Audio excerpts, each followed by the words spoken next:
Elles ont marqué leur temps, la Bible nous en parle. C'est avec un énorme plaisir que je vous retrouve pour ce 4e épisode de notre série d'édification au travers de laquelle le Seigneur ne cesse de nous faire énormément de bien. Et aujourd'hui, nous allons parler de deux femmes qui ont marqué leur temps. Et ensemble avec moi, vous allez prendre votre Bible. Nous sommes dans Exode au chapitre 1er. À partir du verset 15, la Bible dit, il y avait 2 sages-femmes pour les Hébreux. Elles se nommaient Shipra et Poua. Le Pharaon leur donna cet ordre. Quand vous accoucherez les femmes des Hébreux et que vous aurez constaté le sexe de l'enfant, si c'est un garçon, mettez-le à mort, et si c'est une fille, laissez-la vivre. Mais les sages-femmes révéraient Dieu. Elles n'obéirent pas au Pharaon. Elles laissèrent la vie sauve aux garçons.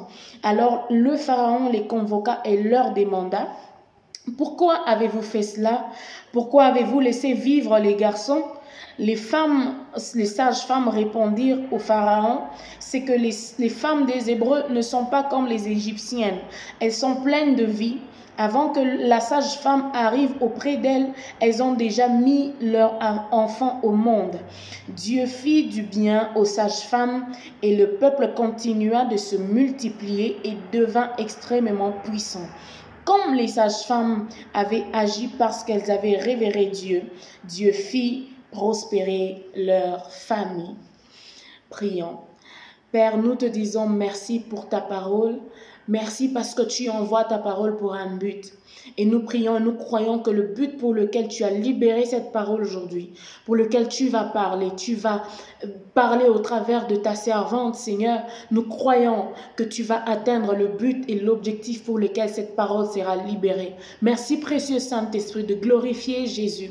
Dans le nom puissant et précieux de Jésus-Christ, nous avons prié avec foi. Amen. Alors, pour déjà commencer, nous sommes à une époque où Joseph est mort et le peuple d'Israël étant venu par Jacob en Égypte lors de la période de la famine, alors que Joseph était encore premier ministre, et Joseph, qui servait de couverture au peuple d'Israël, n'était plus. Et c'est parce que c'est par sa présence que Israël était bien traité. Mais après son passage, après sa mort, alors qu'Israël s'est multiplié, il s'est levé un nouveau pharaon qui n'avait pas connu Joseph, comme le dit la Bible. Et ce pharaon a soumis Israël à des travaux forcés, à des corvées, à des travaux difficiles et durs. Et malgré cette situation, il a constaté quand même qu'Israël se multipliait. Il a constaté quand même qu'Israël devenait de plus en plus nombreux et puissants. C'est ainsi qu'il fit appeler 2 sages-femmes qui se nommaient une Shipra et l'autre Poua, et il leur a donné l'ordre de tuer tous les garçons à la naissance, afin que le peuple ne soit plus assez puissant, mais qu'il soit vulnérable. Et ces femmes n'ont pas obéi à l'ordre de Pharaon, et nous voyons que la Bible nous dit que parce qu'elles ont craint Dieu, elles n'ont pas obéi, elles n'ont pas tué ses enfants, Dieu a fait prospérer leur famille et le peuple n'a pas cessé de se multiplier et de devenir encore plus puissant. Mais qu'est-ce que nous pouvons retenir de cette histoire? La première chose que nous pouvons retenir, c'est que ces femmes étaient fortes. Shipra et Poua, c'étaient des femmes très fortes. La Bible nous mentionne dans Exode 1,15 qu'il n'y avait que 2 sages-femmes pour les Hébreux. Pourtant, elles étaient nombreuses.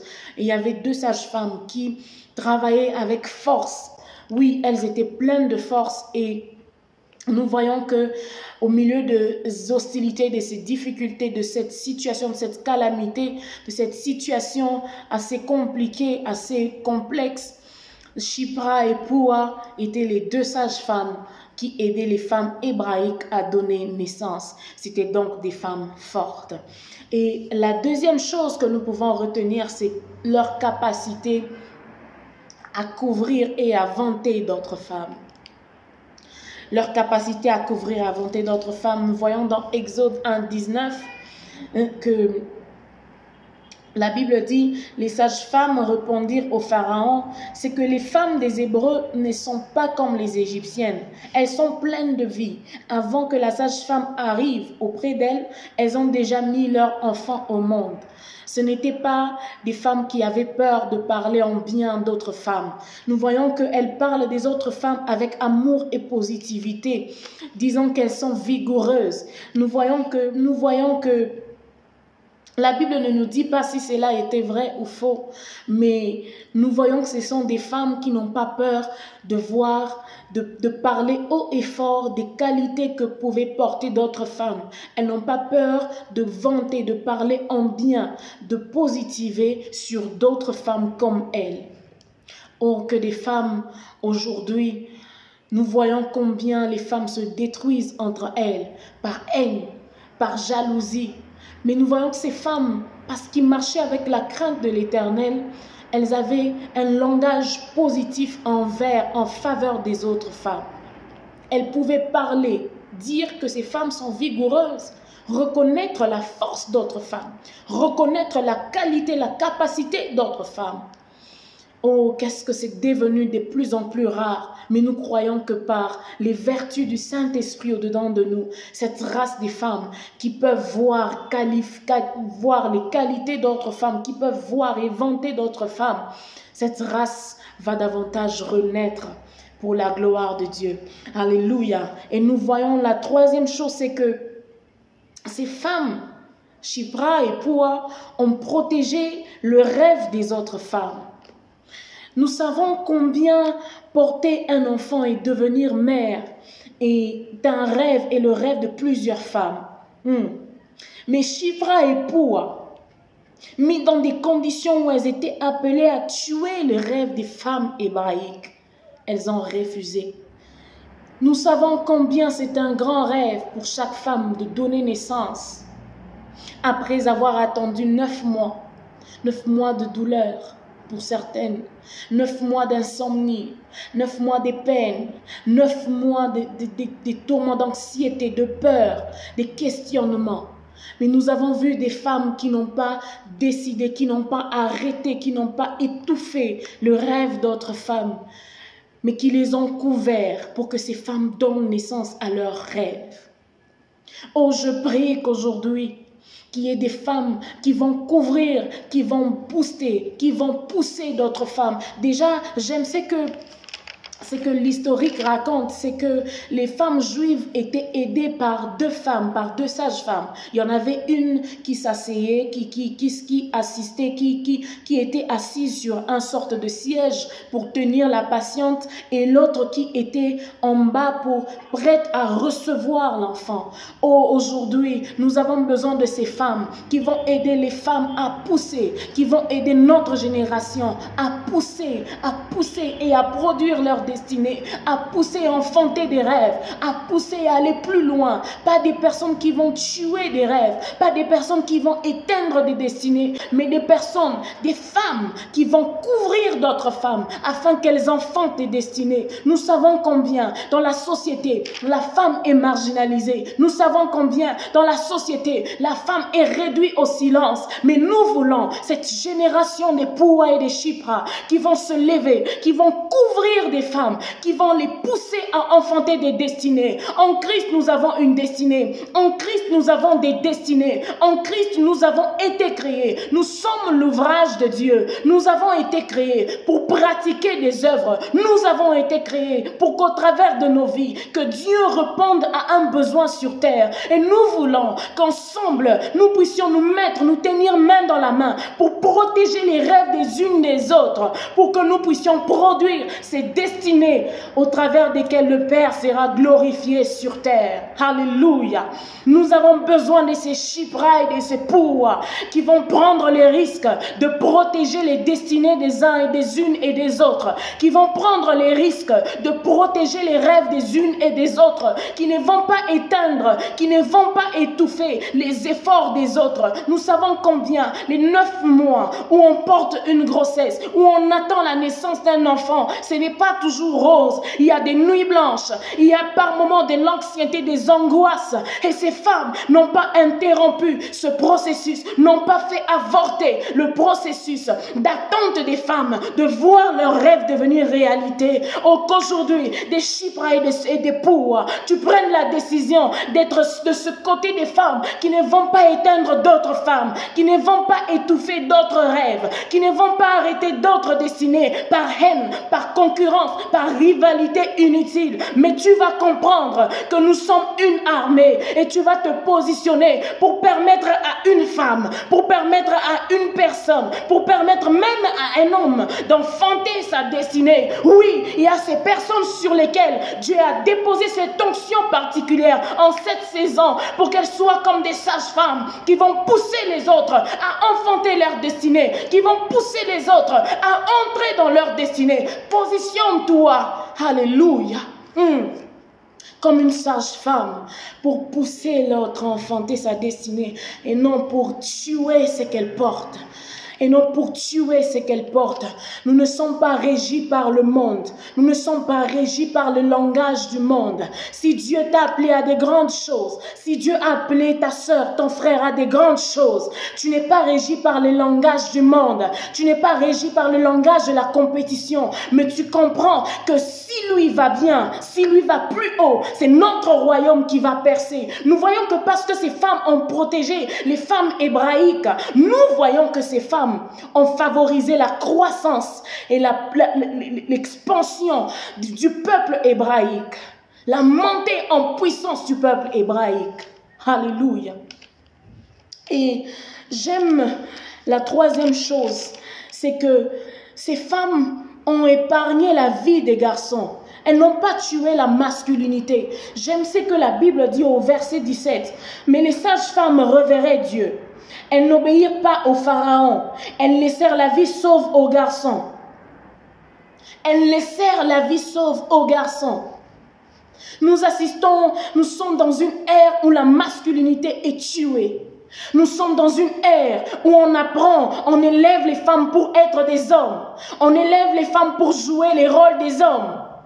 Mais ces femmes ont refusé de tuer la masculinité. Et combien il est bon que par leur attitude, les hommes ont été épargnés. Par leur attitude, la masculinité, les garçons ont été épargnés. Les garçons ont été épargnés. Pharaon savait qu'en détruisant les hommes, il rendrait Israël vulnérable. Pharaon savait qu'en détruisant les hommes, il réduirait Israël à sa plus simple expression. Parce que nous voyons qu'au plus loin, c'est au travers d'un homme que Dieu a libéré ce peuple. Et Pharaon voulait exterminer les hommes en passant par ces femmes. Mais ces femmes ont refusé de tuer la masculinité. Aujourd'hui, nous voyons qu'il y a des personnes qui se plaisent à répandre des enseignements partout, à polluer la génération que nous sommes, afin de tuer, de détruire la génération future. Nous tuons. Il y a des personnes qui tuent la masculinité, qui tuent le rôle de l'homme. On élève des femmes pour être des hommes et on se demande pourquoi le monde va mal. Mais ça va mal parce que chacun ne veut pas jouer son rôle. Ça va mal parce que chacun est en train de tuer l'autre. L'ennemi, c'est le diable. Dieu ne nous a pas créés pour être des ennemis. Dieu ne nous a pas formés pour être des ennemis. Nous voyons dans Genèse 1. Prends avec moi ta Bible. Nous voyons dans Genèse 1 à partir du verset 28, verset 27. Dieu créa l'homme à son image.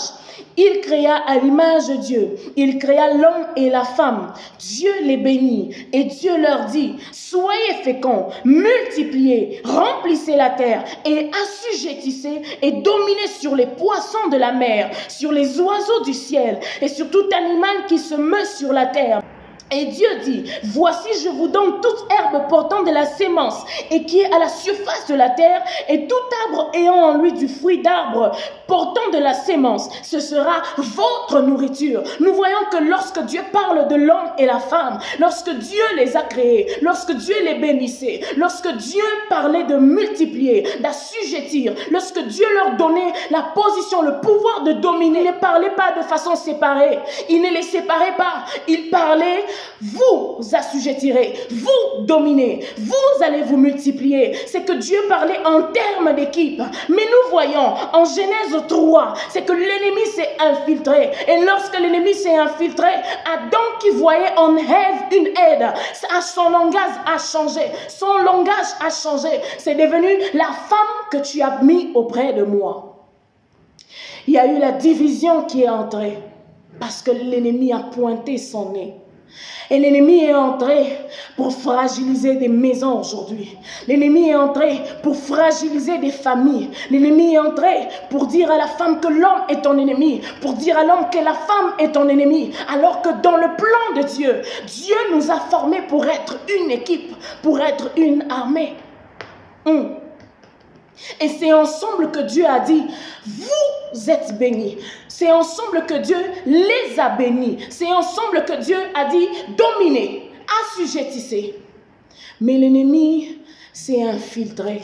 Et nous voyons que dans ce passage d'Exode, ces femmes n'ont pas laissé l'ennemi s'infiltrer. Ces femmes n'ont pas donné du crédit à l'ennemi qui voulait tuer la masculinité. Qui voulait tuer, éteindre la masculinité. Dieu nous a créés pour un but et un rôle précis. Dieu nous a créés pour un but et un rôle précis. Que chacun discerne le but pour lequel il nous a envoyés sur terre. Et arrêtons de nous entretuer. Arrêtons de nous haïr. Arrêtons de vouloir prendre la place de l'autre. Arrêtons de vouloir jouer le rôle de l'autre. Autant que l'homme ne peut pas porter 9 mois un enfant et lui donner naissance, autant la femme ne peut pas envier la place de l'homme. Dieu nous a formés et a donné à chacun une place précise. Et dans son plan, tu as une place précise. Joue ton rôle pleinement. Joue ton rôle pleinement. Ces femmes qui ont protégé la masculinité, ont protégé, ont épargné toute une nation. Et pourquoi ces femmes ont protégé la masculinité? Parce que ces femmes craignaient Dieu. Pourquoi ces femmes ont épargné, n'ont pas tué la masculinité? Je sens que le Seigneur insiste sur ce troisième point. Ne tuons pas la masculinité. Ne tuons pas la masculinité. Il n'y a pas de rivalité. Il n'y a pas de rivalité. Nous sommes tous fils et filles du royaume. Il n'y a pas de rivalité. Dieu a des objectifs à atteindre au travers de nous. Il n'y a pas de rivalité. Nous sommes appelés à former une armée. Et l'ennemi n'est qu'un seul. Mais lorsque nous lui laissons accès, il va entrer divisé pour mieux régner. Une maison, une nation divisée contre elle-même ne peut subsister. Ne tuons pas la masculinité. Protégeons les générations futures. Protégeons les générations futures. Dis avec moi, je ne tuerai pas la masculinité. Par des discours du monde, par des enseignements du monde. Mais que nous dit la parole de Dieu? Au commencement, il n'en était pas ainsi. Alléluia. Et pour finir, ces femmes craignaient Dieu. Ces femmes craignaient Dieu. Et elles n'ont pas porté atteinte à la vie. Pas seulement à la vie. Elles n'ont pas éteint des réponses qui venaient sur terre. Nous savons que tout être qui naît sur terre, tout être que Dieu envoie sur terre est une réponse à un besoin. Et ces femmes n'ont pas éteint les réponses qui venaient sur terre parce qu'elles craignaient Dieu. Elles ne se sont pas conformées aux ordres de Pharaon. Elles ne se sont pas conformées aux besoins de Pharaon. Elles ne se sont pas pliées au langage de Pharaon, à ce qu'elles entendaient, parce qu'elles craignaient Dieu. Parce qu'elles craignaient Dieu. Et La crainte de l'Éternel, c'est la haine du mal, comme le dit sa parole. La crainte de l'Éternel. Mais le standard du mal, n'est pas imposé par le monde. Le standard du mal est imposé par la vérité de la parole de Dieu. C'est le manuel que Dieu a donné à l'homme. C'est le manuel que Dieu nous a donné pour discerner sa volonté. J'aime ce que la Bible dit dans Romains 12:2. Dans Romains 12:2.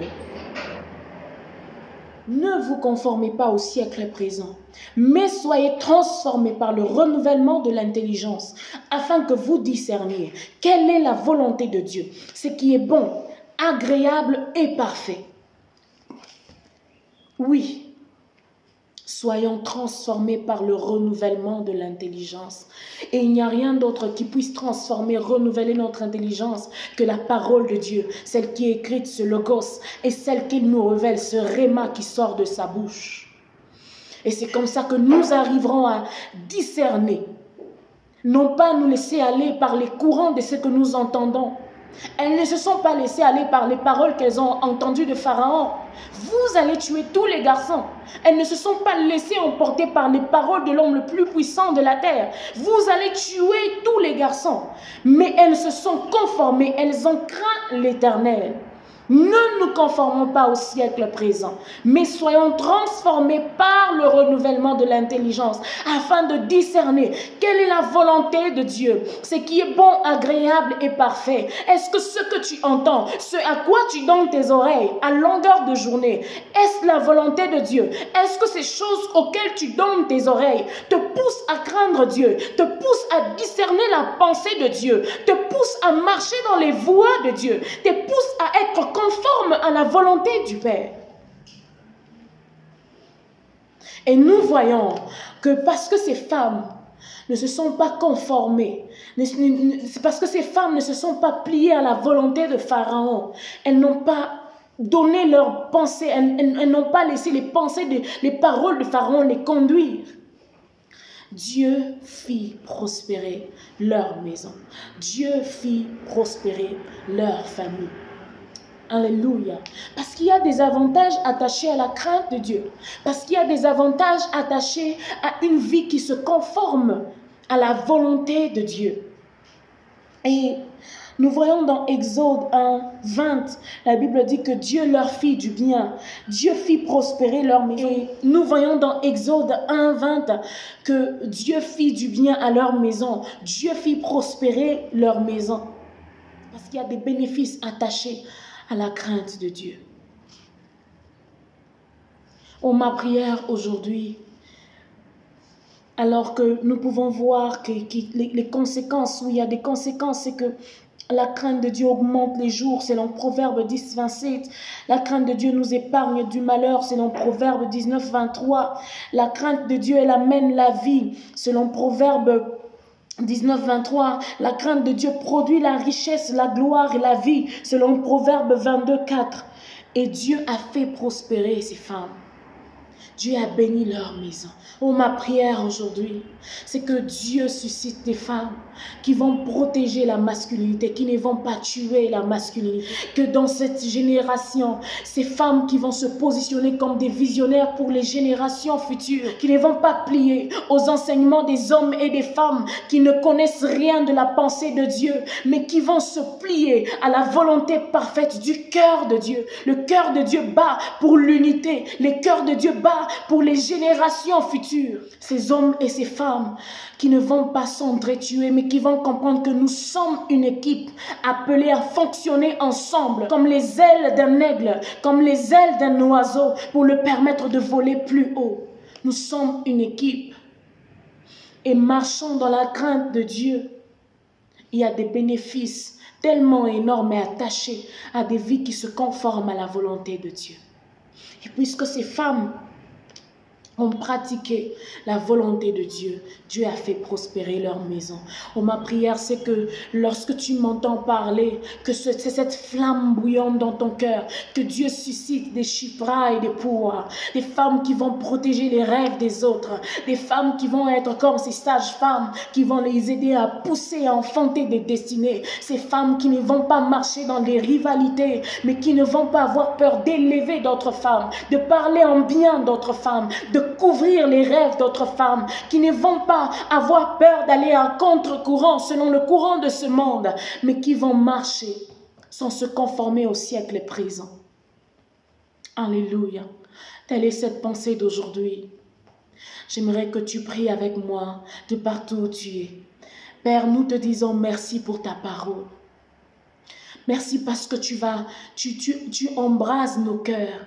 Tu connectes nos cœurs à ton cœur pour que nous ne soyons pas conformes à ce que le monde nous enseigne, à ce que le monde enseigne, mais que nous puissions nous conformer à ton cœur, que nous puissions entendre le battement de ton cœur et que nous puissions marcher au rythme de ton cœur, Père, que nous puissions discerner ta volonté pour notre génération, que nous puissions discerner ta volonté pour cette saison, que nous ne puissions pas tuer les rêves des uns et des autres, que nous ne puissions pas tuer les rêves des uns et des autres, mais que nous soyons des sages-femmes, que nous soyons comme ces sages-femmes dans leur vie, que nous puissions porter les uns les autres, nous puissions nous porter les uns et les autres, que nous puissions nous pousser les uns et les autres, afin que nous puissions enfanter nos destinées. Reconnaissons que nous sommes une équipe. Nous ne sommes pas là pour rivaliser. Nous ne sommes pas là pour nous entretuer. L'ennemi n'est qu'un seul. Et nous n'allons pas prendre nos frères et nos sœurs comme des ennemis, mais nous allons repousser l'ennemi au loin, afin que nous puissions travailler dans l'unité et être comme les apôtres, où la Bible dit que la multitude n'était qu'une âme, afin que nous puissions nous joindre aux besoins de ton cœur pour notre génération et que nous puissions bouter l'ennemi dehors et travailler ensemble pour l'avancement et les intérêts du royaume. Merci précieux Saint-Esprit, parce qu'au travers de cette parole, tu glorifies Jésus. Merci Seigneur pour ta parole que tu nous as envoyée. Laisse qu'elle produise du fruit et du fruit qui demeure. Dans le nom puissant et glorieux de Jésus-Christ, nous avons prié avec foi. Amen. Amen. Merci de nous avoir suivis. C'est toujours un plaisir pour nous de partager ces pensées que le Seigneur dépose dans nos cœurs. Et nous croyons qu'une vie a été bénie aujourd'hui au travers de ce partage. Nous vous disons à la semaine prochaine, au prochain épisode. D'elles ont marqué leur temps. La Bible nous en parle. God bless.